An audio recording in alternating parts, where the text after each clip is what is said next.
Hello, everybody. Welcome back to the Diary Room. We are back here as we are giving you a little bit of an intro at the beginning of this latest podcast here because we have some exciting news to announce here in the world of the Diary Room. Of course, I am Matt alongside Aman. Aman, how excited are you?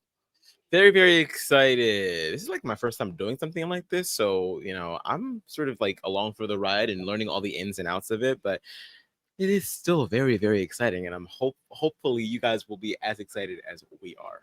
Yes. So, what is going on here is that over the past couple of weeks, the response to this new adventure that we've taken on has been overwhelming.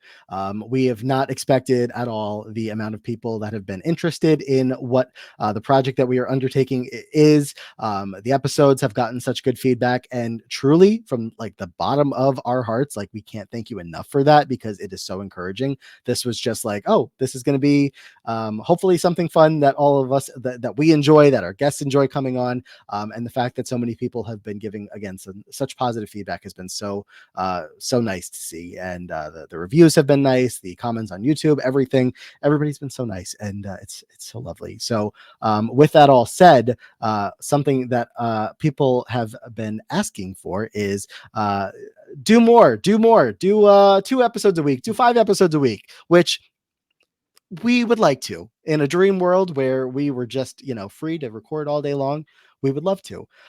But what we can do is record a little bit more a week. And of course, this is going to end up involving, we have opened up a Patreon. So there are numerous ways that you can jump in to support us. And we have so many ideas and so many things that we're going to be introducing as bonus ways to get involved with the podcast over there.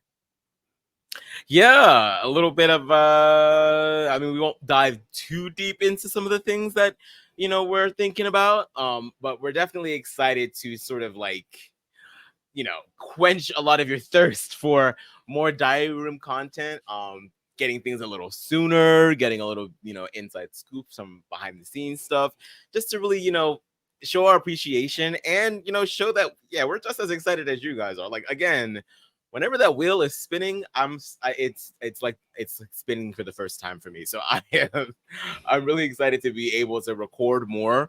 And quite frankly, I mean, I guess I never really sort of like really let this type of notion absorb until now. I'm actually doing this work. But like when I would see some of my favorite content creators online say, like, guys, if you really want more content, you kind of have to do it a little bit because that does free up some more time for me to be able to do more. And exactly, that is the truth. Like, look, we are both grown-ass men. We have priorities and things that we have to check into.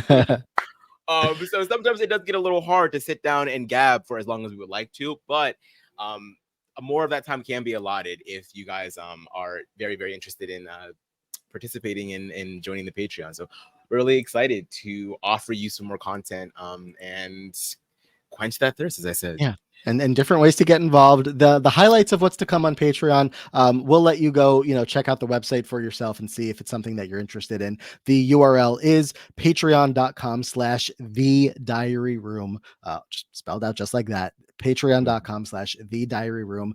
There's a couple of highlights and features that will be included there. The one that we've been teasing for a while, we've figured this way out to get the battle back going, where we eliminate among a lot of contestants from this bracket every week. And over the course of a month, generally you're going to see around 12, maybe 15, depending on the amount of weeks in that month, people eliminated from the bracket. We are going to have, first of all, the battle back vote, where depending on what tier you decide to sign up for on Patreon, you will get X amount of votes. Some people will get, if you sign up on, the basic tier, you'll get a certain amount of votes. And then, as you decide that you want to contribute more to the diary room, you will be able to get more and more votes and use those votes however you want within that voting frame. For the people that have been recently eliminated that are eligible, you can have your voice heard to get somebody back into the bracket, and they will immediately go back in. There's a little caveat: if somebody goes back in and then they immediately or at any point get kicked back out,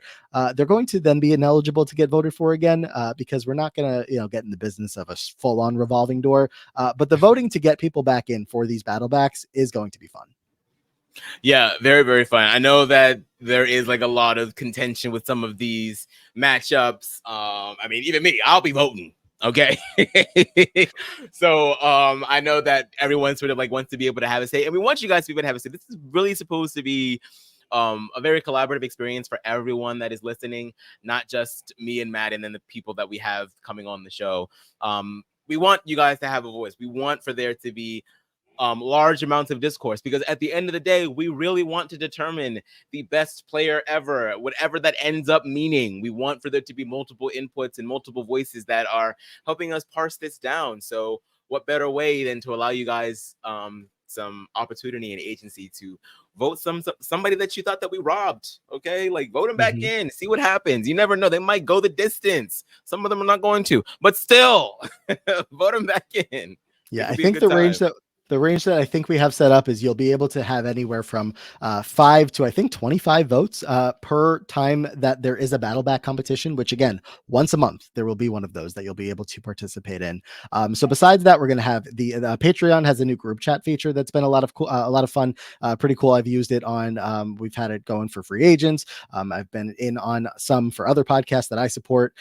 So the patron group chat is a lot of fun that you get to, talk to anybody else that wants to talk about these specific competitions in one gathered place. Both of us will be there and we'll have the discussions that everybody's wanting to have. And then another very exciting aspect of what will be available on Patreon, Aman, is the losers bracket, where not only will you be able to, all you out there that want to be a part of this can vote somebody back in, but we are going to get together once a month and take that same group of people that are eligible for that vote and match them up in a losers bracket where we will do the exact same thing. It will likely just be the two of us unless we end up roping in a guest for it, in which case we will have to be figuring out, no ties allowed. We have to figure it out. Someone's got to go through. Mm-hmm. We're going to do, again, randomized matchups with all of the losers from that month, match them up in kind of quick succession, and figure out who is the ultimate loser of that month to then go forward into the losers bracket for months to come. And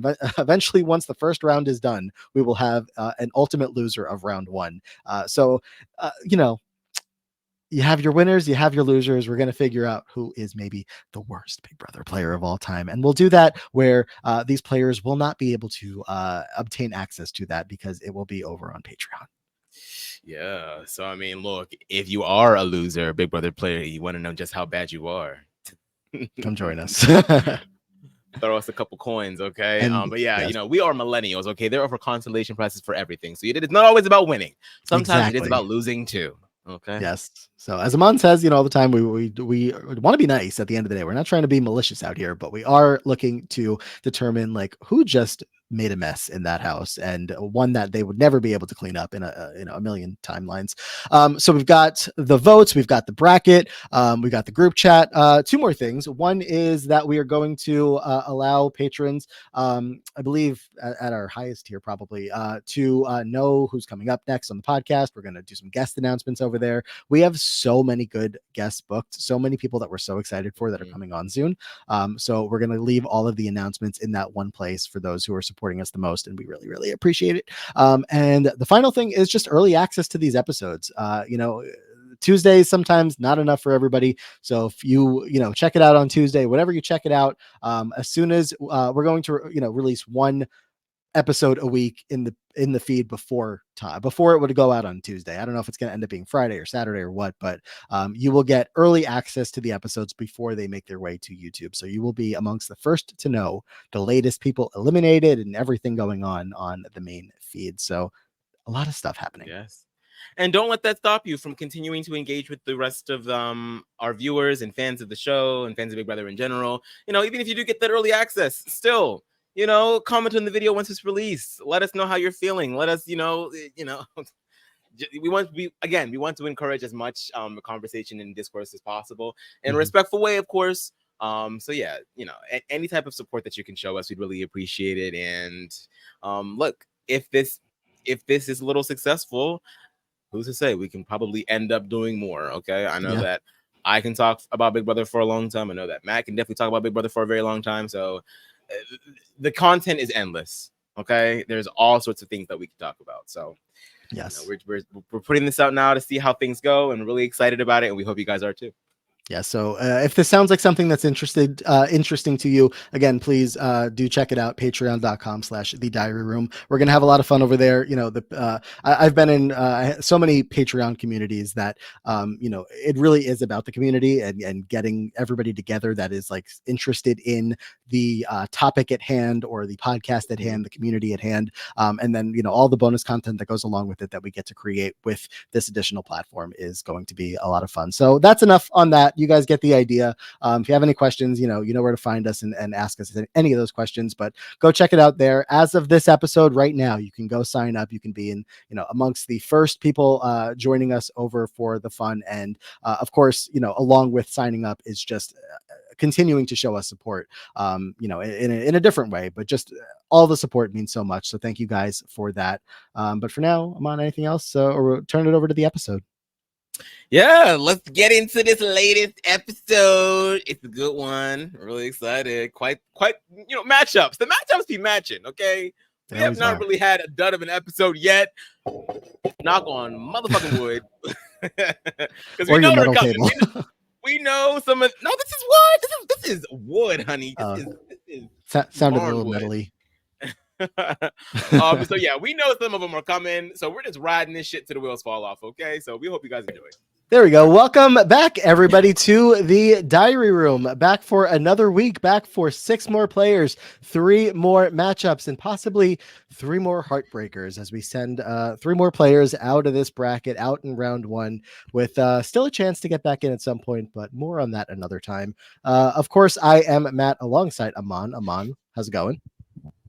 I am well. For those of you that are watching the visual, I am not in my usual setup. I'm not. I am at my parents' house in Baltimore, so please excuse the lack of, I might sound a little different. I'm not at my desk, but we're still rocking with it. We're still here, so happy to be back. Amon doesn't have his usual setup, but he does have iced tea that he's really, really enjoying. I drank it all. Oh, he drank it Arnold Palmer. It's an iced tea mixed with lemonade. Yes, it's groundbreaking drink discoveries that we're having over there. Let's bring in our guest for the week. It is my co-host over on the Free Agents podcast. It is Brian Scally. Scally, how are you? Ooh, hello. I am so excited. I get to guest on my favorite podcast right now. I'm so happy. I'm anxious, but no, these are good things. I'm excited. Can you tell me more about the anxiety that comes along with, just waiting for your 6 players to come up? Oh my God, it's so real. Look, there are so many thoughts that I have, and I don't get to share them often. So, usually I do force people to listen to me a little too often, probably, actually. But otherwise, I would say I am sitting here debating, do I want like the big names, give me some absolute heartbreakers in this first round? People can be complaining when I don't vote their faves through. Or do I want 6 absolute nobodies? That will be really funny to go through. I am sitting here anxious either way, and most of all, just excited.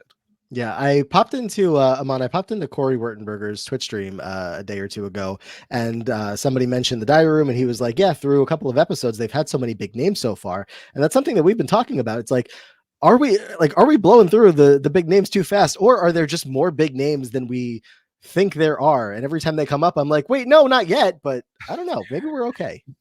I was thinking that too, because there are so many. And granted, we try to cater the list to the guests that we're having. So, it is no secret that some seasons are omitted. So that does sort of like take down a lot of the NEPs, as we've been calling them, out of the picture. So, maybe we are hitting a bit of the bigger ones, but there's still plenty of big names. It might feel that way, but we haven't even really scratched the surface if you really think about all the other players that have not yet come up. So yeah, I think, some episodes might be a little bit more dud heavy than others, and that's okay. We might be a whole episode of pre-jury people. Who knows? Look, I was sitting here like big names. They've gone through Corey, America, Chappelle, AJ. Let's take a break. Slow down with Scally. Don't use all the big names right away. Oh my God. So Before we get into anything from this week, first I'm going to bring up the polls that we're, since we record a little bit ahead, we're a little bit behind in revealing the results of these polls. And then I'm going to ask Scally for his thoughts on any of these matchups that we've had so far. But Aman, through the Chappelle episode, the polls that went up, we had the Bunky versus Michelle poll, and that went overwhelmingly in the favor of Bunky. Michelle getting a surprising 11.6% of the vote. I don't know. Anybody surprised at the amount of Michelle voters out there? From BB4. I'm a little surprised. Look, I very early into my like attending events thing was at like a table that happened to just be next to a lot of Big Brother players. Everyone had left my table and everyone had left the Big Brother table except for me and Michelle. And I was like, oh, like, hey, like I'm a big like fan or whatever. And she was like, of me? And I was like, no, like of Big Brother. When was this? What am I gonna say? This was years and years ago. Oh my God. She's a nice person. I'm happy to report. I mean, she kind of set herself up for that one, saying, "Oh, of me," because I feel like if somebody had said that they were a big fan, I wouldn't even risk it by asking that follow-up question. They'd be like, "Oh my God, thank you!" Right? Of like, oh, of the podcast, like any of them. That She was floored to hear she had a big fan, like if the possibility. So I think she was much more like comforted of like, okay, good, this is the normal terms now. So you're telling me that of that 11.6% of the votes, one of them was you because you had the meeting on your side.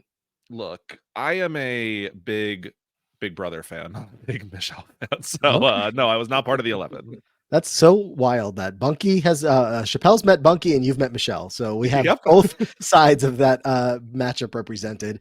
Omarosa versus Brittany, aka Brittini from BB23, ended up in Omarosa's favor, 77% to 22.6% for Brittini. So that went as probably expected. And then the Rachel versus Kaser, Aman, the Kaser voters, the Kaser fans came out strong in defense of their boy. 72% of the vote went Kaser's way. Hey, like I said, again, he's not going to be the only one. I would hope that's going to have like sort of this angle that people argue for. I think it's not always about who's better at the game or who's, more of a strategic mind. Sometimes it's just about what you have contributed to the show.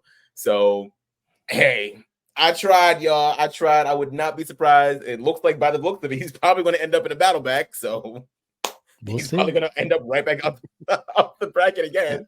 So we'll see. Scally, is this matchup, or do you have any other matchups to point to as any that you've taken any issue with so far? I think I know of one, but I'll let you walk through your own thoughts.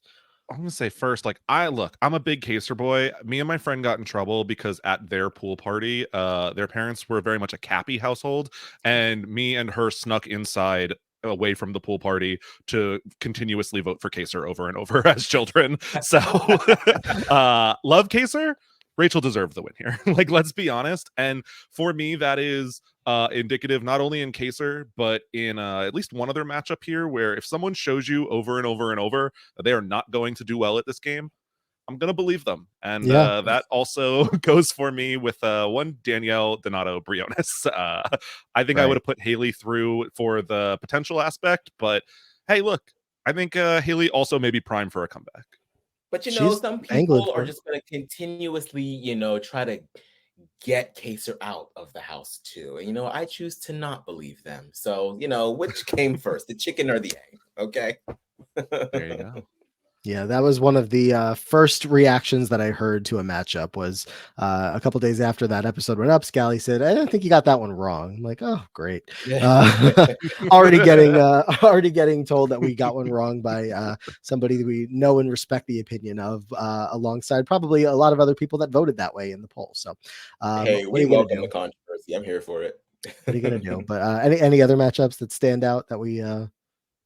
No, I think you have gotten almost everything like very correct, very good, very solid. I was very surprised.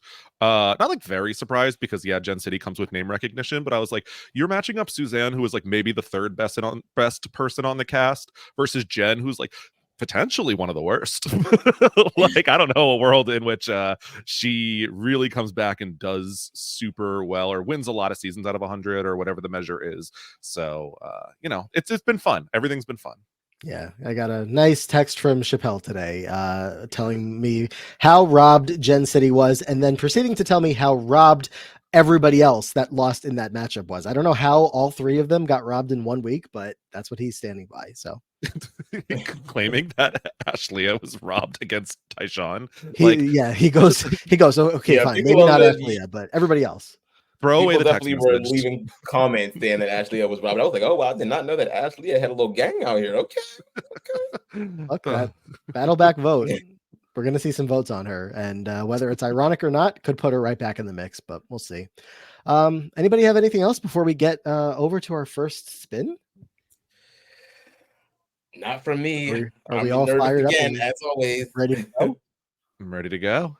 Wow. Mhm. Well, in that case, did we already say this, Scally, about who is on the wheel? I don't think we did. I don't think we did. Who's on the wheel today, Scally? Just about everybody that's available? I think there is every single person that has not come up yet on the wheel, actually. Wow, Aman, we have our Wow, first it's a official full guest wheel. to provide us a full wheel of names. That's incredible. Okay. So, Scally for the win. setting I the wanted bar to play high both. for anybody to come. Oh It my does God, say a I'm lot. like extra nervous now because that wheel is packed, honey. Like that thing is like Yeah. As I click the wheel, Scally, specific manifestations. Are we looking for anybody in particular with this 6-player draw today? Oh, I hope we get BB26 Angela. That would be Oh, nice. she's not on the wheel yet. I'm so sorry. Ah, no. I'm so sorry. But the wheel's coming to a very slow stop, and our first player is Frank Yudy. Frank. Is it Udi or Yudy? I never knew that. I think it's Yudy. Yeah, I've definitely heard Yudy exclusively. Frank Yudy. Yudy. Look, sometimes we say things in our head in a certain way for years, like the name like Shayna Shea, and then when we say it out loud, we get yelled at by certain people. But that's an insider for people who check out different podcasts. So Frank Yudy, we were just talking about hello. We were just talking about big names coming up, and we are leading this episode with a big name in 2-time player Frank Yudy. Frank the Tank, baby. Or should I just get right into it? Get right into it. Remind us about Frank. Yes, so in BB14, Frank was allies with Boogie and showmance with Ashley. He was nominated every week where he wasn't safe. He was initially a part of the Silent Six, however, that came to an end in week 6 when his alliance members defected, which left Frank on the bottom along with Mike and Ashley. He managed to survive until week 8, where he was evicted by a vote of 3-1, placing 7th. On finale night, he won the AFP award. In BB18, he started strong by joining the 8-Pack Alliance, winning the very first Roadkill comp and tightly aligning himself with Bridget. However, he soon became a target due to his rivalry with Tiffany, treatment towards women, particularly Davon, and his second Roadkill win. He and Tiffany made amends after finding out Davon was the reason for the rivalry, though Tiffany ended up getting evicted. After the season's team twist came to an end, Frank was left without safety and evicted by a unanimous 9-0 vote, placing 12th. Yes. Reminder that the information that we're pulling from here is courtesy of the Big Brother Wiki. We are gathering up some summaries and reminders from the beautiful words that they've already put together for us there. So we shout them out when we remember to. And Scally, Frank Yudy comes up first here. I don't know if this is what you were hoping for today, but this is what we have. Wow, I cannot imagine a world in which I was like hoping for Frank Yudy to come up. I mean, it's fine. I feel very comfortable talking about Frank Yudy's game, so that's good. And honestly, I feel very happy to get to cast a vote in this round. But Frank is a big name, had a lot of fans, but as the stats have already been named, the man has been nominated, I think, every single time he's been eligible in his Big Brother career on both seasons. Would be a pre-jury boot both times, if not for a little twist there. So Frank is looking real, I don't know, not super strong to me. It's funny because we talked to, we've gone through the caser of it all, a lot so far, but Frank is another name that comes up that's coming up here that reminds me of, just because a player has played multiple times, whether it's 2, 3, 4 times, doesn't mean that they're automatically, so good at the game. People get brought back for a variety of different reasons. And we've also, of course, talked about many times that players may end up getting bonus points from us when we're deciding on who to vote for based on their legend, not their legend, like their legendary status as a player within the Big Brother world. And Frank certainly is a very big name of, returning player that's come back and all this kind of stuff. But he's not too dissimilar from Kaser, and like Scally is saying, of just the record speaks for itself. The fact that he shows back up as a returning player, and you think that the returnees in BB18 are going to have that advantage, which, for the most part, at least 2 of them end up having it throughout all the way to the end of the game. But Frank just completely, falling on his face, ending up pre-jury there. Like, the only person that's willing to work with him is like Bridget. What are we doing? Yeah, I mean, I feel like Frank's sort of like, I feel like in the beginning of Frank's game at BB14, it wasn't all bad. He did have himself like a nice little spot. I think you can really blame a little bit of Mike Boogie for how his image sort of went from, cool guy that, you might want as a shield to enemy numero uno. And him pledging like his allegiance to Mike, it didn't really help either. But like, I mean, it really wasn't his fault. That was like the coaches and teams twist. So like, what else are you going to do? But I think ever since he had like that stench of Mike Boogie on him, there was really it was like playing catch up for the rest of his game. He like either had to win safety or he was going to get put on the block. And so I feel like having that type of reputation preceding him going into BB18 worked in the beginning. Like, I specifically remember like Davon even saying like, oh my God, like, I cannot believe he's here. Like, Frank's here. He cut his hair off. Like, I'm one of his biggest fans. I was rooting for him so hardcore in BB14. And he had a lot of the newbies that were also like, Team Frank. But then, like, again, he starts winning comps, gets a little too comfy, slaps Davon on the ass, which is like, what are you doing? And that was just it. Like, once you do something like that, it's like, okay, there really isn't much.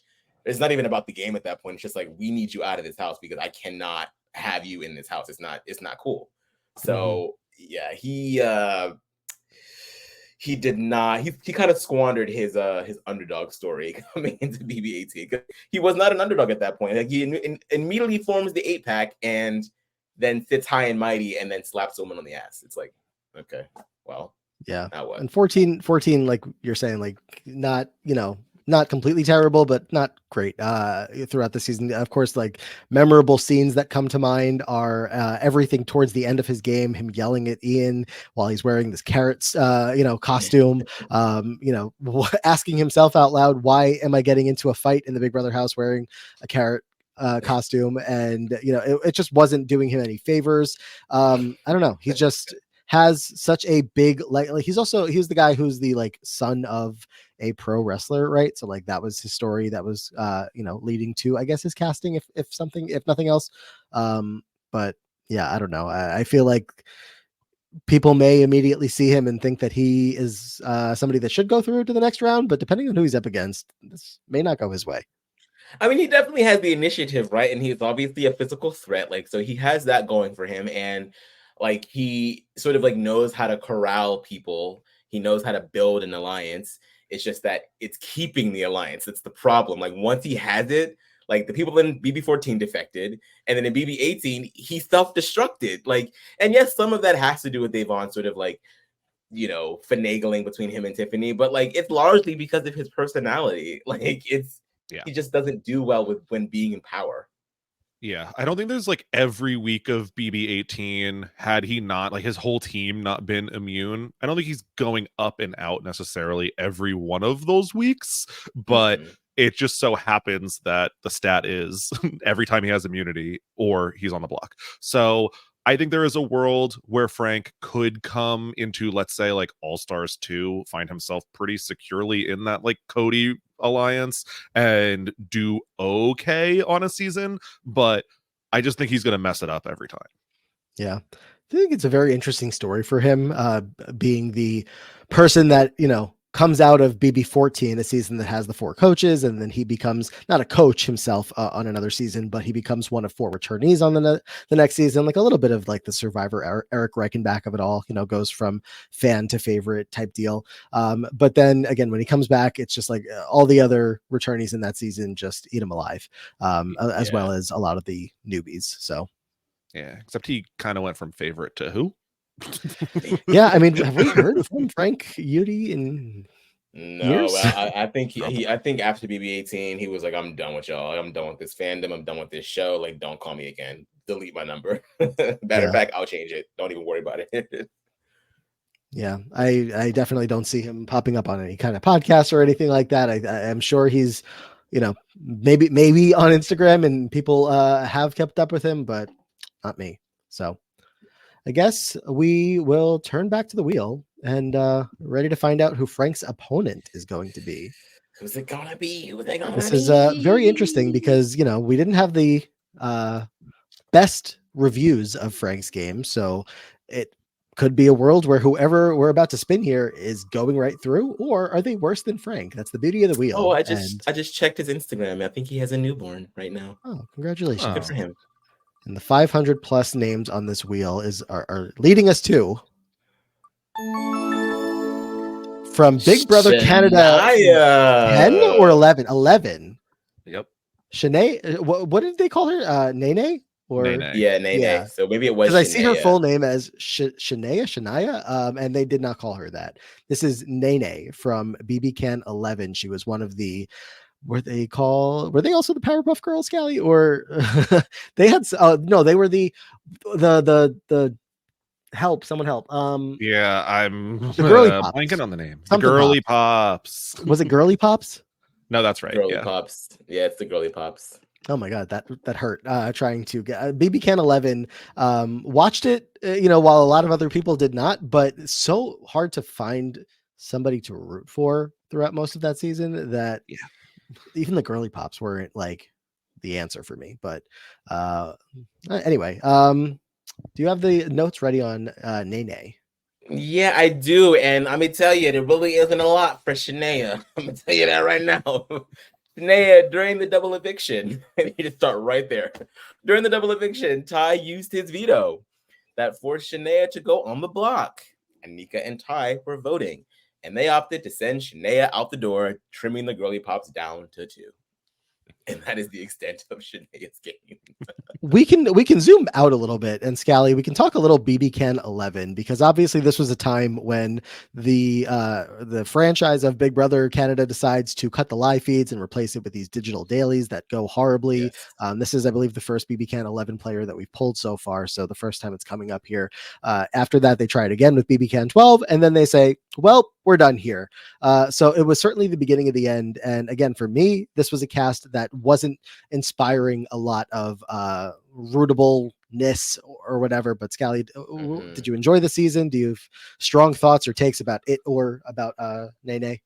I think if we had feeds, this would have been a pretty decent season. Like, I think the cast was okay. I think it flipped around a good amount. But as far as like the edited TV show, it was fine.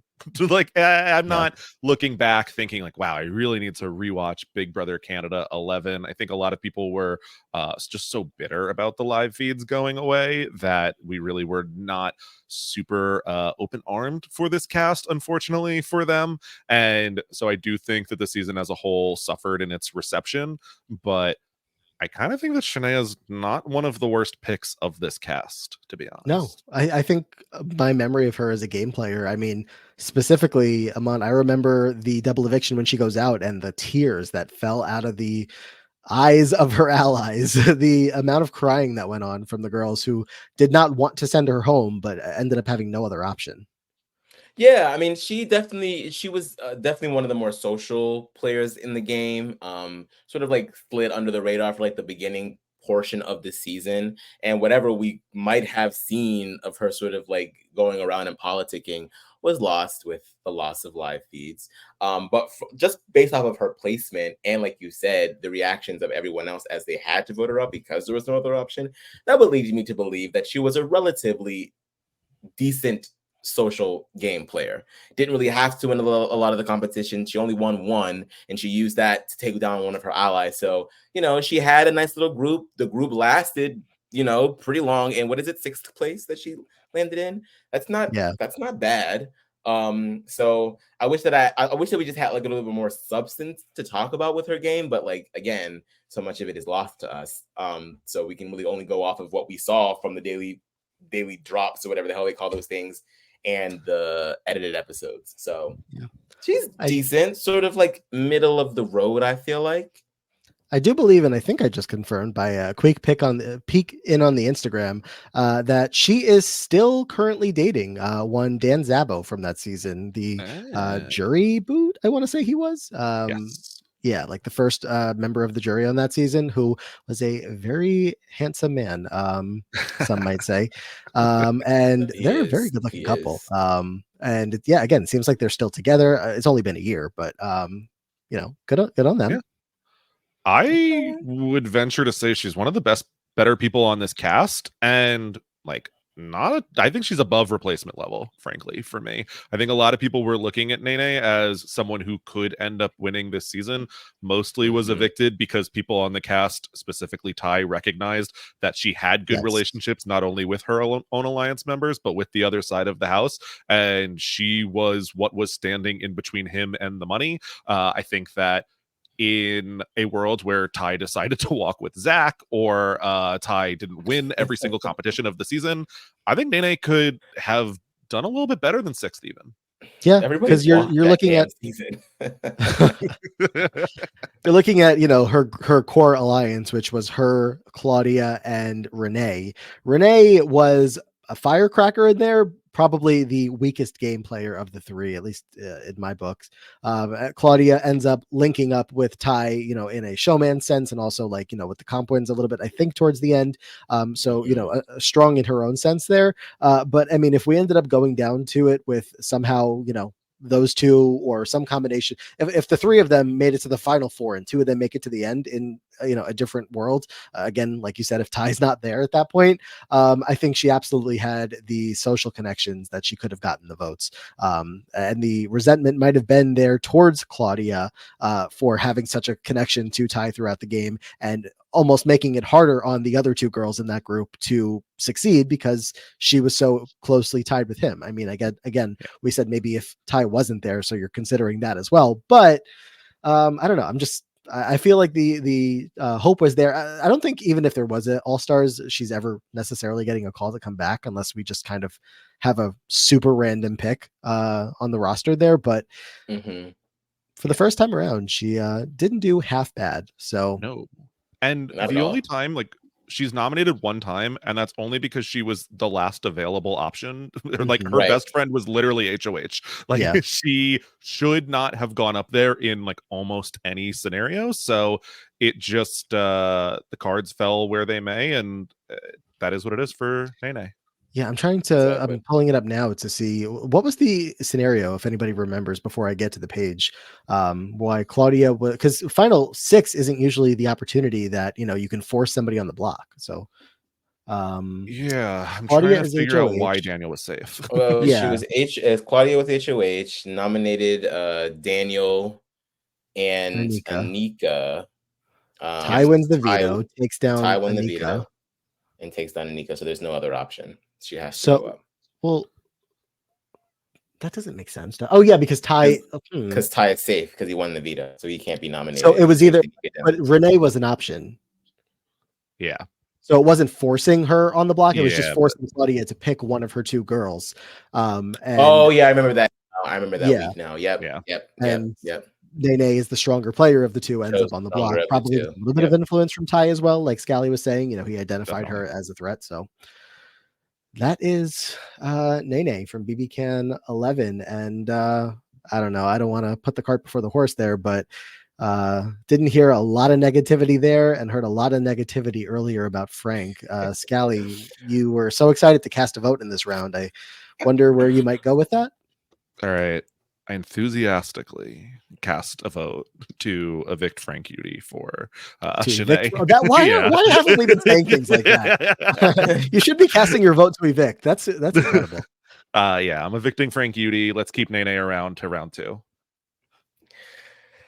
Oh, so this is a little hard for me because, like, again, it's sort of like, who's a little bit more of the bigger name, and sometimes I do feel like that counts for something sometimes.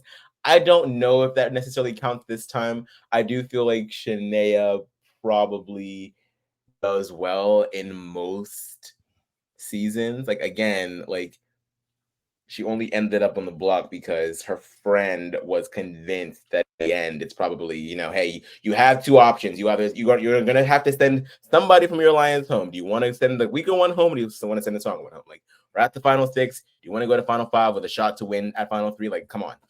So any other scenario, like if she had won the veto, like Ty's ass probably would have been out the door at some point. So I feel like she's probably the stronger player, but it feels so crazy saying that up against Frank. But Frank is crazy. Like, Frank can't handle power. The minute he gets power, it's like it's over. So Look, there's going to be players that have that legacy factor again, but I don't know if it's Frank. I mean, if it makes it easier on you, I'll go first and cast my vote. And Frank is getting evicted from this round, at least by a 2-3 vote. If you want to make it 3-3, then that's up to you. It's going to be 3-3 because ultimately he smacked my favorite Big Brother player's ass. So no. No. Yeah, and I think we can say if he smacked anyone's ass. Yes, of course. Everybody's ass is off limits without consent. Okay. There's room to send Frank home in all of those scenarios. So that ends up as our first matchup here with Frank Yudy, like Scally says, getting evicted from the bracket over one Shania from BB Can 11. And I saw a couple people talking last week. We had with AJ, we had a couple of BB Can players come up. There's people probably listening to this that don't know the BB Can roster as well. So I'm very interested to hear, from that group of people, with the unknown versus Frank, like, would you have voted this way? I mean, just listening to everything that we're saying about this player, Do you believe us? Do you trust us? Or are you like, no, there's no way? Sound off.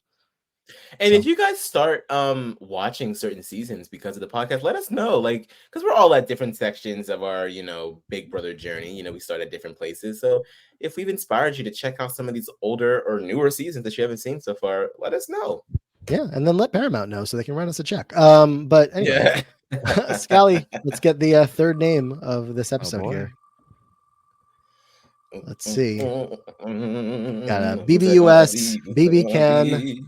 What's it gonna be? We're back to BBUS. Where we go? We have everyone available. It's so crazy. And the next player up is Jackson Mickey. Oh no. So Scally showed up, like low-key just hoping for all the girlies, and ends up with Frank Yudy and Jackson Mickey. Wow. That happened. That happened. Okay, where do we begin? Big Brother 21. Jackson Mickey is our next contender. Have we had other winners so far? I mean, my memory is bad. I shouldn't even ask that question, but it's a Sean. Yes, we've had Tashawn. Has more of the history down than I do right off the top of his head. And I think that's it, right? We had Tashawn. That's it. Yes, confidently yes. So another winner getting in the mix here. Remind us, Amon, about Jackson Mickey, if you have to. Whew. All right, Jackson Mickey. Jackson set himself up by aligning with Jack and forming a showmance with Holly. In week 5, a huge blow-up caused all of Jackson's allies except Holly to turn on him. The following week, he and Jack were nominated, but Jackson survived. He managed to go on a comp run while also forming a final 4 with Holly, Cliff, and Nicole. At the final 5, he convinced Cliff and Nicole of a lie that Tommy was targeting them, saving Holly. His comp wins won him the game over Holly in a 6-3 vote. His questionable behavior throughout the season, such as verbal abuse and cheating on slop-related controversy, or created controversy, excuse me. On finale night, Jackson was confronted with his actions. As a result, Jackson's body language and attitude were noticeably subdued when he exited the house after his win. Lest we never forget. That reaction. Okay, I mean, where do we even start? Okay. So no doubt he's one of the best physical competitors that the show has ever seen. 4 vetoes, 4 HOHs, and there's also a couple of other like extracurricular comps like the what was it called, the camp comeback, not camp comeback, the what was it called? It was like it was like some kind of like special camp comp. I forget what they Oh, were called. yeah. Oh, the camp 21. director. He was the camp director. Yeah, he was the camp director, Or but the then there camp, were yeah. also like there were other comps that he also won that were like extracurricular comps. So I think he's definitely in the double digits in terms of like comp wins in a single season, that aren't just HOH and veto related. So for sure, he's got that going for him. And the big lie, and I feel like it's been a big, like, well, not so much a big, but like it's been a talking point regularly, in terms of like Big Brother commentary about like how just flat out lying is underutilized a lot of the time. Like there's so many like half truths that are told in Big Brother these days because no one wants to get caught in a lie. But sometimes when it's like your back is up against the wall, or even before your back is up against the wall, in order to prevent yourself from being up against the wall, just tell a lie and sell it, and just sell it as it's the truth. It's so underutilized, and he did it perfectly, with Holly and Cliff. Now, or excuse me, Cliff and Nicole. Now, one could argue that the bar is low when it comes to Cliff and Nicole, but still, he did it, and he ended up saving his showmance, and he made it to the end with his showmance. So he's got some chops here. He clearly understood the game. Now, all this other stuff that was going on outside of that leaves a very bad taste in a lot of our mouths. So it's going to be very interesting to see how that comes into play, because I would have to imagine if someone like me is rating players for what they've contributed to the tapestry that is Big Brother, I can't sit here and like vote for somebody like Kaser, even though he's a bad player, but he's a decent human being, and then not dock points for someone for not being the best human being while they're on the show, but being a good player. So it's definitely a catch-22 right now for me. America's Field Trip is, I think. Yes. There it is. Yeah. The other I knew it one. had something to do with a bus or something. I was like, they're going That was the whole somewhere. theme of the season. Scally, thoughts on Jackson Mickey? Oh, just the worst. Not the big names that I was necessarily looking for. Yeah, I do think that Jackson's lie at the final 5, getting Tommy evicted, is the strongest point of his game. Yes. I think that his name was coming up a lot, and Jackson does find himself in situations that are not even just hairy. Like, he is going home if he's not winning competitions, and I think that is a giant negative on your game. Like, I don't think that I'm someone who will ever think like super admire like needing to win a competition when your back is against the wall. It's like, well, then you did something wrong for it to be there. So I don't respect like the that part of his game necessarily. I think a different competition just pops up on that day. The comps are a little more equitable.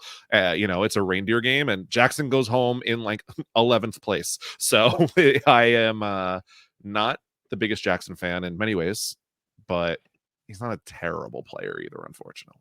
That's the problem, with a player specifically like a Jackson that is able to just power through these comps, because, from one perspective, you could very obviously just say, well, but he did get those wins. And if a competition went differently, maybe he wins that one too. You don't know. He was so dominant in all of these different competitions that it was just wild. But of course, I have to echo what you guys were saying about the Tommy of it all. I mean, we'll never forget just watching Tommy break down in the most emotional way, being so devastated that this lie was working so strongly to get these other two, Cliff and Nicole, against him, when it wasn't like that. It was a lie. It was not true, and nothing Tommy was able to say was working to convince them of that, because Jackson, with a straight face, which is very scary, but a useful skill in Big Brother if you got it, to just, again, straight face, be like, that's absolutely true, Tommy, you're lying, I'm not lying, you're lying. And what can he do besides scream and yell and cry, and beg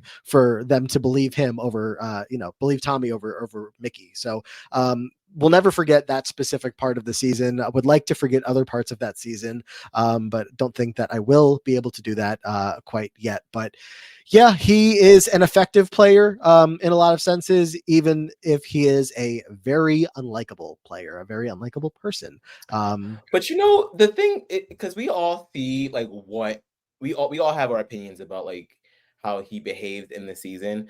But one thing that because I remember this distinctly, is that there was hardly anybody in the cast, with like an exception of maybe one or two people, that ever wanted to say anything bad about him. They all were like, "Oh no, you guys don't know the real him. That's not the impression that we got. That's not his heart. You guys don't know him. You guys are judging him, this, that, and the third." And I'm like, I guess this is why you all voted for him then. Like, it wasn't just about the comps. You guys actually genuinely liked the guy too. Yeah. So as much as we can like sit here and have so much disdain for what we saw because we see everything, there is also something to be said about like what his social game in the house was. He still had a good relationship with someone like Nicole, who was repeatedly ostracized throughout the season.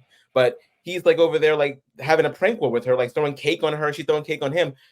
And that helped get him a vote in the end. You know what I mean? Well, I mean, I guess she did vote for Holly, but still, like, it wasn't like he didn't have good relationships on top of the comp wins. So yes, like the 6 shooters breaking up in day 44 was crazy, and that was a really big thing that he had to overcome for his game. Yeah. And I think if Jack was not there, then it's very likely that Jackson is gone. So I think he has Jack to thank for that. But yeah, like he's Just on paper, he seems to be an all-around pretty decent player, which is just on your point about him being likable to the people in there. I think that says more about those people than it does about like anything else, that they, you know, overlooked everything that we told them, that, you know, you missed this, you missed Jackson saying this and acting like this way and whatnot. And they were like, but we spent so much. And it's like, are you listening to us or not? So yeah. I think it's hard though. Like, and this isn't me. It's not me like defending him or defending people. I just think it's hard for them to like see the person that's in front of them and then hear all this negative stuff and then to automatically turn it off because they've been with him for 3 months, as opposed to complete strangers being like, you need to not be friends with him anymore. Like, most people are going to be like, okay, yeah, and I think that's totally fair. It's just like the fact that a lot of them wouldn't even acknowledge that there was wrongdoings done. A good number of these people also will see people on other seasons exhibit the same behavior and say they're good people, give them a chance. So yeah, and like, some of them were engaging in the same behavior that he was. So let's wake it up. Yeah. So I don't know. This isn't going to be the most fun matchup if Jackson ends up going through, but I don't think I would be too surprised personally. Very much hoping that a more appealing candidate comes up next. Unless anybody has anything else on Jackson Mickey, we can spin the wheel and find out who is up next. Scally, 500 plus names, and you get Frank, Yudy, Jackson Mickey. I know. Stop it. You were so excited all day. How about excitement for Tiffany Mitchell? Whoa! Whoa! Okay. Oh, and now are we still blaming me? Oh, The sun will come out tomorrow. Oh man, that's crazy. The big names keep on coming. Face. What an about face. Yeah, I'm getting a little worried though. We are blazing through quite a few big names. I don't know. Again, maybe there's just more big names than we know of, or we're going to end up with an episode of just duds. But for now, for Scally, we have a very good name here. We also have somebody on the call who has not only seen the, of course, we're kind of specifically just talking about Big Brother here, but Scally, who has seen 2 attempts of one Tiffany Mitchell on seasons of the challenge. Amon doesn't have that. I do not have that. So Scally, well, actually, no, sorry. You over here two-timing with your little co-host right now. You over here triangulating and stuff. Get out of here. Tell us about Tiffany Mitchell for all of us that have forgotten about what she did in the game of Big Brother 23. Tiffany used her first few weeks to construct the impressive Cookout Alliance. Despite not being in the initial Slaughterhouse Alliance, she got in good with Frenchie and helped break it up once Kylan got into power. She is credited for convincing the house to evict Frenchie, Brent, and Whitney. She used outside Cookout relationships to create a master plan of using a system of pawns to help ease the Cookout into making it to the end. Tiffany's master plan ended up working, leading her alliance to the final 6. She had disagreements with most notably Derek F. and Azah. Her gunning for HOH had left a sour taste in Kylan and Xavier's mouths, as they believed she was acting selfishly and couldn't be trusted, though Tiffany felt safe with Kylan and Hannah. Kylan nominated Tiffany and Hannah in week 10. Tiffany was then evicted in a unanimous vote of 3-0. On finale night, she was awarded AFP. There we go. Yeah, baby. Brian Scally, Tiffany Mitchell. yeah, I mean, what is there to say? But like, this is a great Big Brother player. This is someone who it felt like for a long time. Are we just past the point of getting all-time greats? Like, are we looking back with too much nostalgia that Yeah. maybe some of these people weren't like as good? Because, you know, a lot of us maybe were a little young to be watching the live feeds all the way through on some of the all-time great seasons, and so we didn't get to watch the master classes necessarily play out, and so we didn't get to see all of the mistakes that we do get to see on modern Big Brother players games on the feeds. But Tiffany is someone who we got to watch full time and see a pretty flawless game until she decided to actively make flaws, and she knew it. Yes. Unfortunately, you know, Tiffany decided to be playing a different game than the game of like securing herself the win necessarily. So she does end up like evicting her own allies, throwing away her better chance of like putting herself in that winning position. But my God, Tiffany, like, it was so fun to watch. Yeah, Tiffany clearly one of the stronger players out of the Cookout Alliance. Definitely, you know, and while yes, we all know that the brigade did it first, we understand, I get it, but they didn't execute it to perfection in the same way that the Cookout did. They got all 6 of their people to the end. So that has to be stated each and every time. I think that Tiffany, yeah, for sure, she was so fun to watch. She was very sociable, was able to get along with everybody in the house for the most part. Now, I think that the shortcomings of her game are when she feels like I when she feels like something's not going her way, she sort of like loses it a little bit. She lost it on Derek F. She lost it on Ozza. She was mad with them about them like lying to who was it again? Someone I think it was Christian. They were not they were not being truthful to Christian about voting to keep him. And she was like, she already told Christian, you don't have the votes. These people are not telling you that you don't have the votes. So then she goes over to Ozza and Brittany and DF and tries to say, you guys need to talk about this because we are the ones that are catching the flack and you guys are getting off scot-free. That's not fair. And it's like, Tiffany, I hear you, but that's not the way to handle it.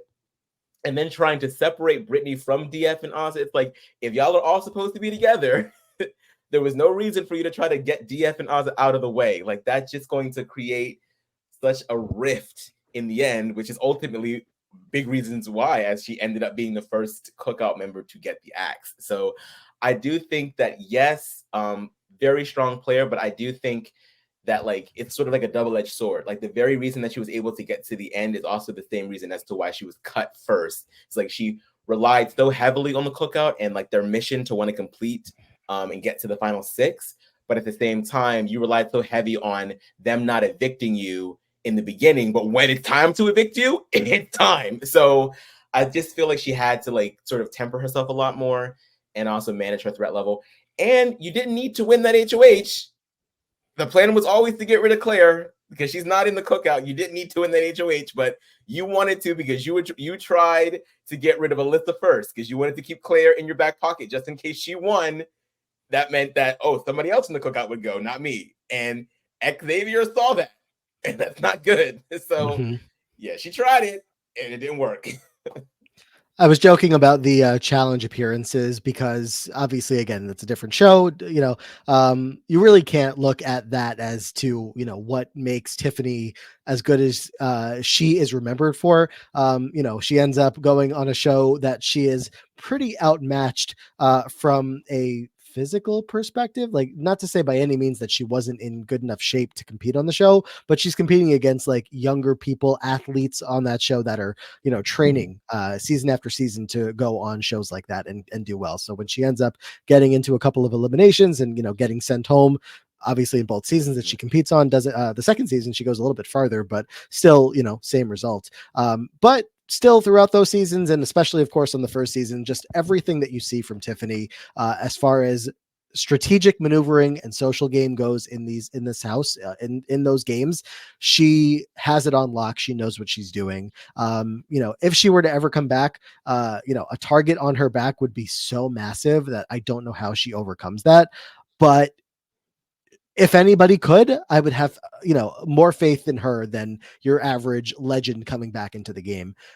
She just, completely dominated that season. Like Scally was saying, watching a legend be created in real time, and was Amon out here on round tables dropping tens? I think, just every so often, just to remind people that this is a legendary player who is just doing incredible work in that game. Of course, like like you're saying, there's some flaws, some things popped up that you're like, maybe not, but find me any of these legends of the game that played, perfect, 100% perfect the entire way through, that didn't make some hiccups along the way. So, the fact that her game ends in 6th place, where it does, again, like we've already said, because of the route that this alliance chose to go and say, we are all putting our personal games aside. Of course, the Xaviers of the world that benefit from the fact that within this group, he set up particularly well, where Tiffany was not as much, especially with all of the guys just being like, well, she's got to go the second we have the opportunity to. She did everything that she could to advance her game and get her allies, and all the way to the end, having Claire there all the way until the last possible second, and then unfortunately deciding that she was going to let her go, and this is where we end up. But truly a legend, comes back for a little bit of later fun in Big Brother with Reindeer Games hosting. I would love to see her competing on the next one, because there was social strategic elements in that as well. So would love to see her jump into that world in the Big Brother house, even if it's just for a week of Reindeer Games. But we'll see if that is in her future or not. But Scally, you got a good one after a couple of duds. Yeah, I'm happy. And look, I have sung all of Tiffany's praises. I will say she also did have the advantage of not really having to worry about her threat level in the house with her closer allies, where most of the people will have to kind of downplay their game and not necessarily expose all of their thoughts in the way that Tiffany was able to with a Kyland, and not have to worry about him necessarily pushing her up on his radar, or Xavier, etc. So I think that there are questions, but I am enthusiastically going to be praising Tiffany's game here. Yeah. It's this is such a unfair matchup for not that I care about the fairness for Jackson Mickey, but this man who showed up, and we were willing, I think there was a willingness there to be like, we don't like him, but we have to vote for him. There were plenty of players, a plethora of players that Jackson Mickey would have advanced over. Yeah, for sure. Absolutely. And pulls Tiffany Mitchell. So look, I never have to admit to a world in which I was going to vote for Jackson to go through. I mean, look, I think again, Jackson, clearly he's a very, very strong player. And I do think that when it comes to members of the cookout, it is there is a piece of me that's this is very interesting how to rate, because so much of their game was predicated on, no matter what, this alliance is not getting broken. And I think we do see very solid alliances make it towards the end, but there's always something, there's always a hiccup. There's always something that someone breaks off or defects or is unfortunately eliminated because numbers or whatever the hell. But that didn't happen this time. So it's when your alliance is that strong, how much of that can you influence? How much of that can contribute to you being the good game player, or just your alliance being too big to fail? But because of the fact that Tiffany was one of the main architects and was very intentional in who was going to have who, I think that within itself is a testament to just how strong of a player she was. So yeah. Without further ado, I'm voting to evict Jackson Mickey. Scally, real allowed to just adopt this voting to evict going forward? Do we cut you a check? Okay. You have my Venmo. I also happily I happily vote to evict Jackson Mickey and move Tiffany on to the next round. I will vict to evote Jackson Mickey as well. And Tiffany moves on. I mean, very obvious there. I do think that there will be people, that, will come in. Of course, I don't think anyone's going to genuinely take issue with Tiffany going through by any means, but just furthering what Amon was saying earlier about like the minor flaws and stuff that exist, that's going to be a lot of fun to explore as we get into later rounds, because I would hope that Tiffany finds a way through a couple more rounds as well. I think it's well deserved if and when she does.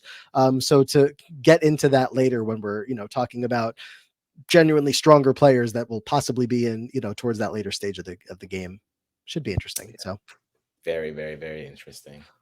But for now, we have but one more matchup to go here in this episode. Matchup. 2 more names to pull. And we've been starting with some duds of men early on, but let's see if this follows the same track with Cowboy from BB5. Oh, wow. We are going back in the time machine. All the way back, baby. We got a winner followed by a runner-up here. Every Scally time I think made about quite the face seeing the name Cowboy pop up here. Catfish fame. Oh my god. That is true. All right, shall I get into the blurb of it all?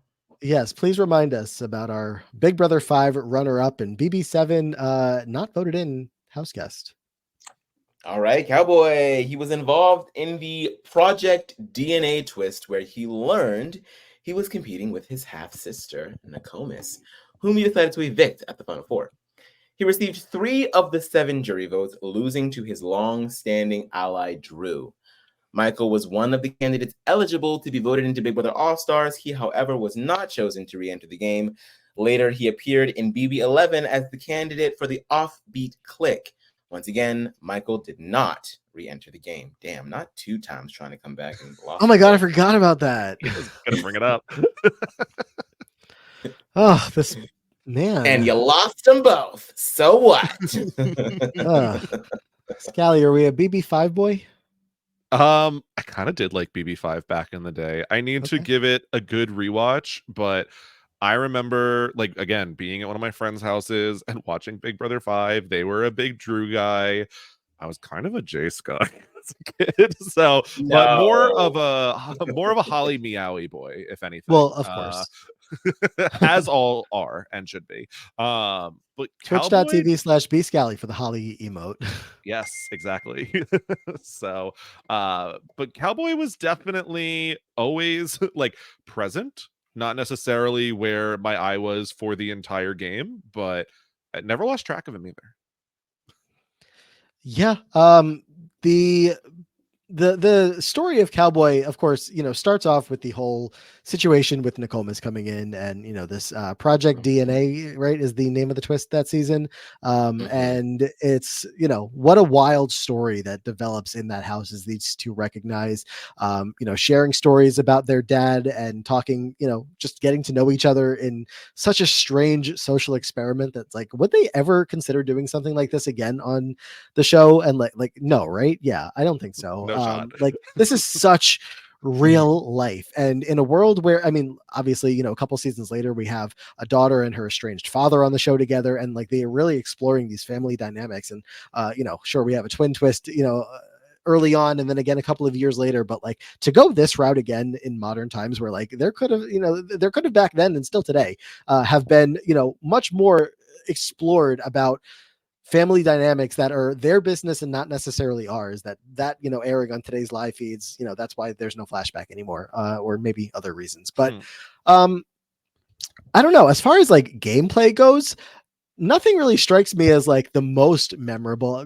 Granted, BB5 a long time ago, and for those of us that didn't watch the season live, you're of course relying on the episodes. But I just, he was such a character on the show. So, literally with the nickname Cowboy, a very nice guy in the house that, as my memory serves, coming off, with enough of a social game. But you put him up in the end. Who in that end game is he winning against? Not Drew, not Diane, not Nokomis, not Karen, like not anyone really. You have to go back to maybe the twins. Truly, yeah. He probably has a very good shot against them, as they became rather villainous on their way out, but otherwise, getting dragged to the end as the GOAT. I mean, I feel like the best thing that Cowboy did was sort of like, help form the Four Horsemen Alliance, which I feel like is in a lot of ways is sort of like the predecessor to the Brigade, and I feel like that's not really talked about a lot. And I think, sort of having bigger targets in front of him that were a part of his alliance served him well. I mean, you have people like Scott and Jace who are not afraid to make noise in the house, and then you have that whole thing with Holly being like a showman's creating friction in the alliance and all of that. So like I think he did a good job of sort of like staying sort of out of like all of that. But there really wasn't much outside of that. There really wasn't much that he could argue in terms of like, do I deserve the win now? So I feel like he's decent, certainly not bad or horrible. So and I don't know. I'm just gonna be interesting to see who he's matched up with, because I feel like I'd be willing to vote for Cowboy to go through.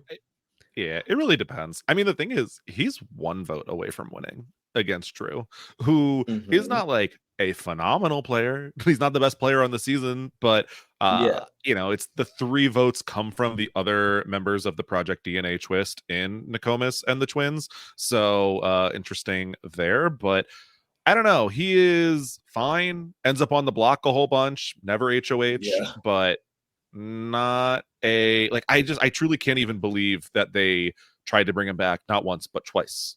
Yeah, no, I mean, I guess you could speak more to that, having been watching the show than I can. But I mean, again, I get it that he's such a big character. Like, you have these characters that come on with a nickname like Cowboy, and people are going to remember him.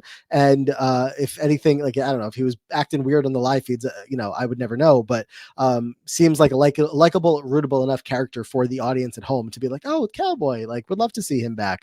And obviously the way that BB11 goes is based on a competition who gets back in. So if it's not Jesse, if it ends up being Cowboy and we have Cowboy running around with like Kevin and Natalie and Shima and like all these other people, like what a damn house is that? What is going on in the Big Brother 11 house with Cowboy included? Someone please get the AI going and show me that. The Brand Steel, I don't know.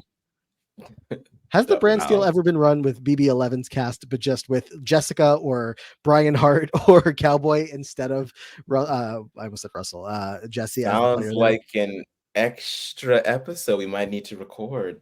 Oh, there we go. Look, all those people wanting more content. I remember watching that Big Brother 11 episode and basically being like, honestly, anyone but Cowboy. Like probably rooting for Jessica there, but I got why he was on the BB7 ballot. I was truly floored at the 11. Yeah, 11 is sort of like, I mean, 4 more seasons later and you're still on this. Okay. They're like one last chance before we do genuinely delete your number forever. We'll see if we can squeeze you in there, but probably not. So an interesting start to the final matchup here as we go all the way back to BB5. Final matchup. But we do have one more player to pick. Will it be Cowboy going through to round 2, or will it be the player that we are about to draw? Let's find out. It is going to be Kato Kaelin. Seriously. From Celebrity Big Brother 2, Kato Kaelin off the board here, or on the board. I don't know. And this is why this podcast exists, so that we can compare. This is why this Cowboy podcast exists. And Kato motherfucking Kaelin. That is one of the funniest matchups that I could ever imagine. Yeah, Celebrity Big Brother 2. There really isn't a lot here, but the blurb is right off the bat going to what I remember him most for. Kato got into arguments with Lolo, aligned with Tom. You ever take an acting class? You ever take an acting class? You're an actress. You're an actress. I'm not an actor. And got Ryan Lochte evicted in week 2. He was unanimously evicted on Tamar's HOH on the block against Tom. Oh man. 1 HOH, 1 veto, 1 time nominated, once evicted. What a wild season this was in general, but like let alone the Tom and Kato era of it, the portion of the game where casuals obviously rooting for Tom, maybe even some super fans rooting for Tom, who ends up pulling out the AFP victory when all said and done. But the Kato side of things, Scally, was for me quite brutal to get through. Yeah, look, watching it did make my tummy hurty quite a bit. Oh no, Not my colon favorite, hurty. not my favorite player of all time for sure. I think this, honestly, hearing that Kato Kalin himself was going to be on Celebrity Big Brother, my first reaction was who, and my second reaction was why, after learning who he was. So I was very surprised this was the direction they went in. Even more surprised this is the person that he ended up being in the house, because yeah, I wasn't super impressed. Yeah, the argument with Lolo is like got to be his defining moment in the season of just what you remember the most, but ends up just totally totally on But the even outs of then, what the power he group doesn't ended up even being. he doesn't even get like the best argument with Lolo Award, because Lolo was arguing. Yeah. And that probably has to go to Lolo versus Tamar. So even that gets eclipsed. So To be Kato does honest, have I'm that gonna be HOH. Oh, I'm sorry. Go ahead. no, I was just gonna say I don't really remember much of his game. Like, I've been able to recall mostly of everybody else's. This is the only one where I'm like, what did he do? Yeah, it was What did definitely a he lot of do? working with Tom Green. He gets the HOH in week 2, nominates Tamar and Dina. His buddy Tom wins the veto and pulls Dina down so that they can put Ryan up and backdoor him. Ryan Lochte going out. I think you just covered that all. But then in it's 2 rounds later. It's the first round in the 3rd week of the season where he is on the block next to Tom with Tamar as the HOH. Lolo wins the veto, keeps the nominations the same, and unanimously Kato is evicted, where I think there was absolutely no love lost by the people casting those votes. They were ready to let him go and let Tom go as soon as they possibly could in the rounds to come. How much longer did Tom last? He was two more rounds later, because then Tom wins the HOH, evicts Natalie, Eva Marie, and I want to say, I thought that was the same day. It wasn't. And then a couple days later, Tom goes right out. Yeah. I mean, I remember Kato and Tom having their alliance with Tamar, Lolo, and Natalie, then leading to the very large reaction to when, Kato and Tom cannot keep them on side, which, I mean, kind of hard to work very effectively with Lolo through any game. So Yeah. don't really blame them too much there. But not only the mismanagement, but also the reaction to being betrayed makes me have, just like literally zero faith in Kato as a player in almost any season, even if he's playing with a somewhat more stable alliance. Yeah, Kato's real name, Brian Gerard. Wow. Wait, really? I had no idea. Brian Gerard, in quotes, Kato Kalin, as I pull up his wiki page. That's his name.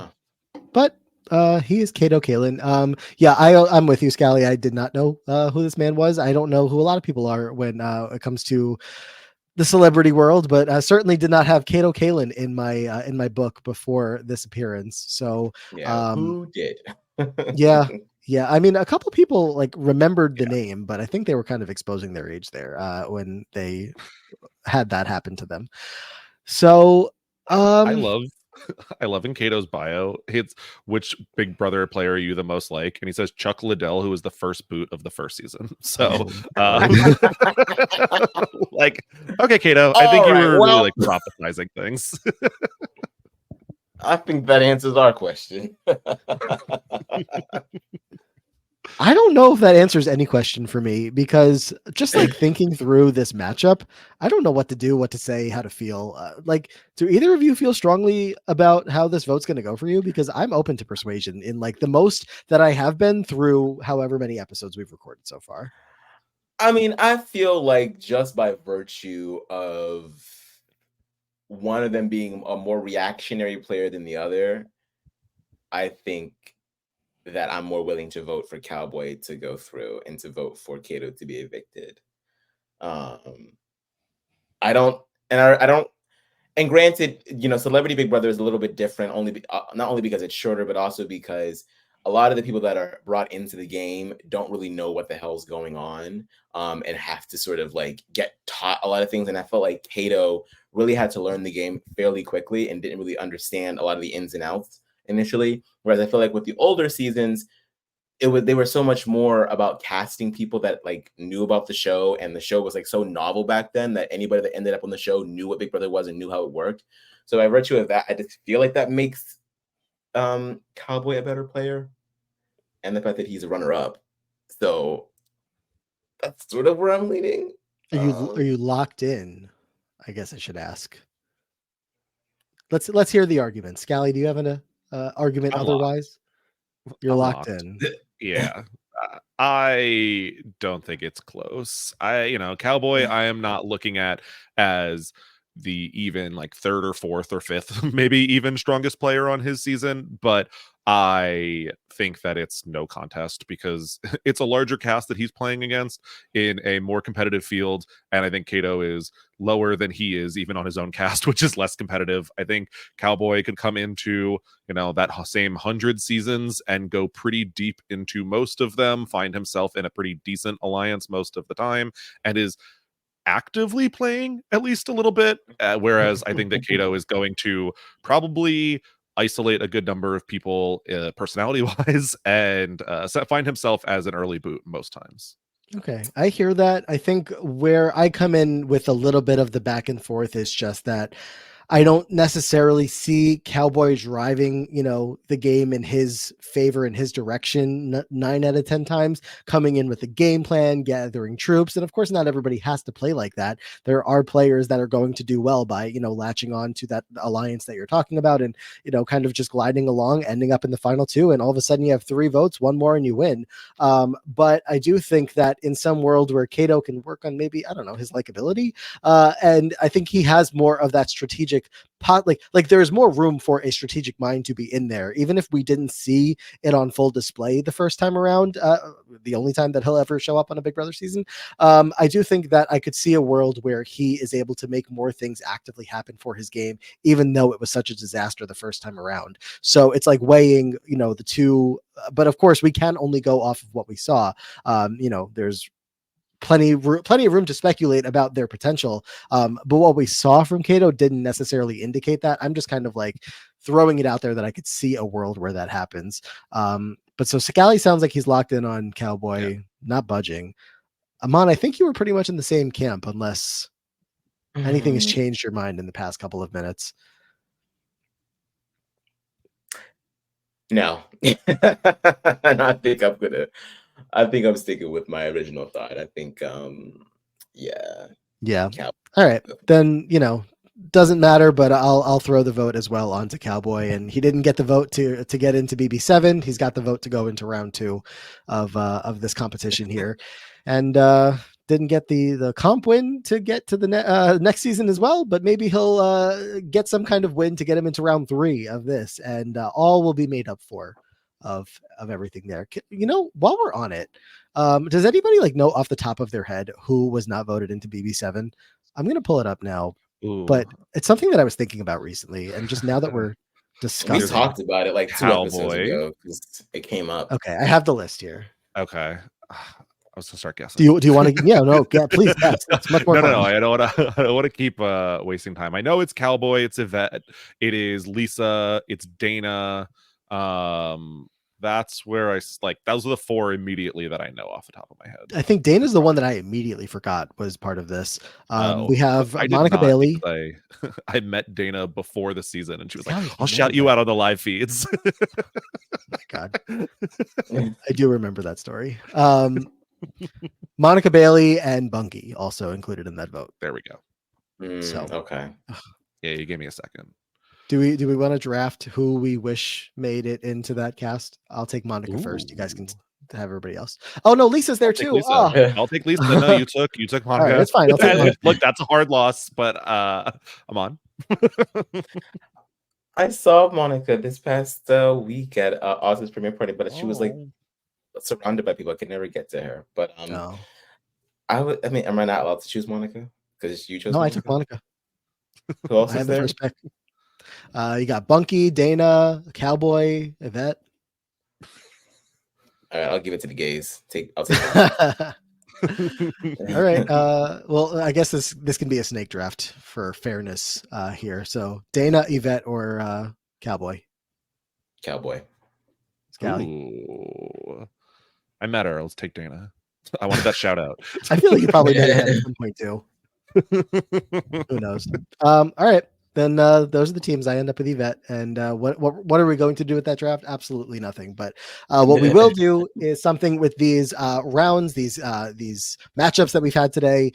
We had a couple of players evicted as we are going to begin the process of evicting here. Frank Yudy being the first one, sent right out the door for the third time. He wasn't a battle back boy, right? His first time around? No, he was just evicted once and then evicted again in another season. The only person on Big Brother 18 who didn't have a chance to return to the game. It skipped his one eviction. Right. Cackled about. Jumping right back into the house. I was kind of messed up. It was so good. So Frank out of the game, out of the round, out of the competition here. Shania from BB Can 11 going through. Nene there is advancing. Jackson Mickey, a winner, being sent home. We had Tashawn already as a winner come through, but he went through to the second round. Jackson Mickey, a winner out in the first round. Whew. And that's because he went up against the one, the only Tiffany Mitchell, who is going on to the next round. We had Kato Kalin just get evicted moments ago as Michael Cowboy Ellis is moving on to the second round of this competition. Sentence I did not expect to be saying ever today at all. But Scally, this is our reality. How do you feel about your matchups?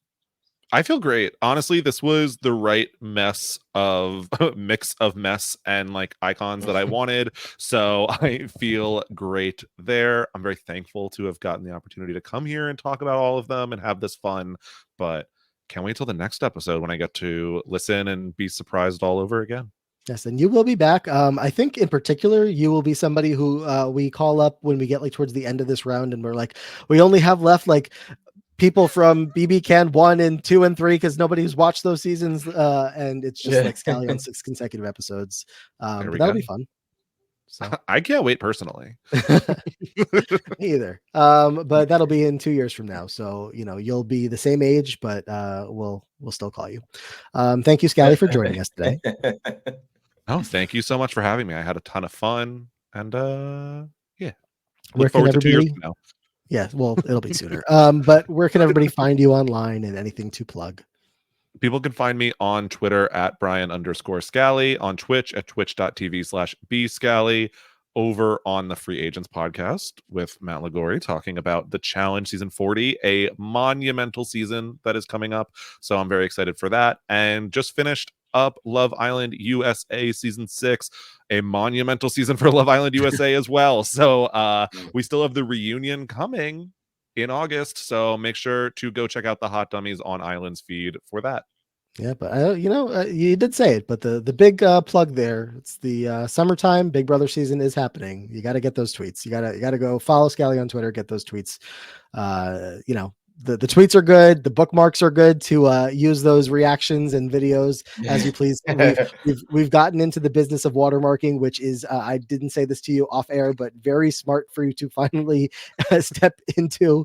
So it's all happening. Yeah, look, the behind the scenes of that is I spent way too long freaking yassifying Ainsley, and I was like, I am not having someone repost this and getting thousands of likes immediately. I was like, I'm so glad he did that because anybody would just grab it and go, and that was very funny. So there we go. Shout out to Ainsley, and shout out to Scally for joining us. Amon, is Ainsley getting added onto this damn bracket? No, is she entering the game officially? Amon, what's going on in your world? You can follow me everywhere at Amon Adwin. We are about to wrap up the coverage for All Stars 9. We're coming up on the grand finale. It would have already been out by the time this episode airs. So check us out over there. The whole season should be uploaded by that point. And you can check me out over at RHAP for all the BB26 madness. And that is it for me. Yeah, same plug for Scally, same plug for myself is go check us out over on the BB coverage all throughout the season over on Rob as a Podcast. If you are not already, thank you guys so much for the continued support in checking out everything that we have going on here. Love the anticipation to these Tuesday drops and getting, those messages from Chappelle late on a Monday, yelling at us to make sure that we get the podcast up as soon as possible. And just the general support that everybody has. Continue to show all that love. It's so greatly appreciated. Please do continue to subscribe to the YouTube video. Go back if this was your first episode, or if you haven't watched them all yet. We've had some great episodes so far. We had Corey and America, Chappelle and AJ, and so many more fun guests along the way. The schedule is so packed, and we have so many exciting guests coming up that we can't wait to talk to, as well as we continue through this bracket. So make sure you are subscribed on YouTube and go check out one of those other videos if you have not checked it out yet. Go to the podcast feed and subscribe there. Leave us some 5-star reviews if you have not already. As Scally will be quick to tell you, it takes 60 seconds, not even, to go drop that review over in the podcast feed. I know on Apple it does a lot of help, and if Spotify has a spot for reviews, does a big help there as well. And that's that. So thank you guys again.